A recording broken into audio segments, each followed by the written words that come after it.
सुत्छु काँचै खानु पर्यो तेरीमा बाउ भन्यो प्लिज तिमीहरू बुढाबुढी मिलेर पनि मलाई केही गर्न सक्दैनौ लुगा धुने मेसिन ल्याउनु पर्यो सुन्नु भएन लुगा धुने मेसिन ल्याउनु पर्यो किन ल्याउने मेसिन 1 महिना त हो त्यसपछि जाडो हराउँछ कुरा नगर्नु तपाईँलाई लुगा धुनु परेको छैन अनि के थाहा सक्दिनँ म लुगा धुनु खुरुको गएर मेसिन लिएर आउनु जानु पैसा छैन पैसा चाहियो नि खै पैसाले त घरको काम गर्ने म पैसा माग्न लाज लाग्दैन पैसा नगरेर कसको बाबुले गर्छ पैसा छैन म मेसिन ल्याउँदिनँ मेसिन नल्याउने भए तिमीहरू बाउ छोराको लुगा आफै धौ ल्याउ मेरो लुगा त धोइदिनु चिसो हुन्छ मलाई बुढो हुने बेला भइसक्यो अझै मलाई लुगा धुन लगाउँछस् यो जाडोमा बिहे नै गरेको छैन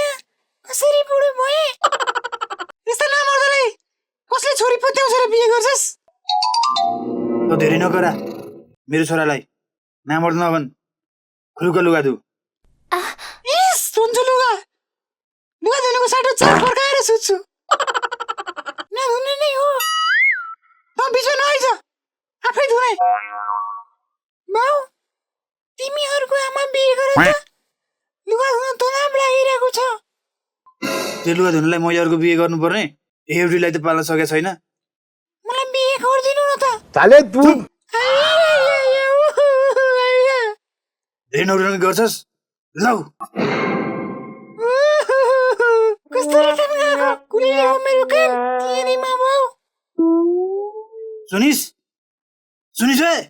के हो कलुको बाउ चकुलेले कान काट्नु पर्यो छोराको कान पोल्न खा लाग्यो कि के हो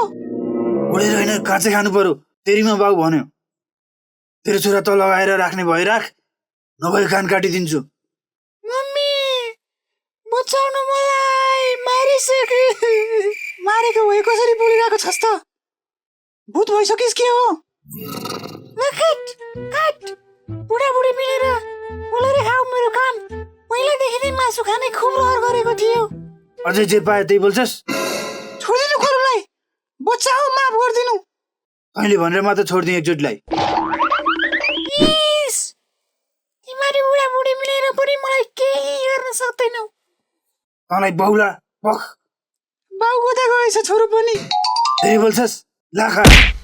आमा छोरालाई बोलेर खा बरु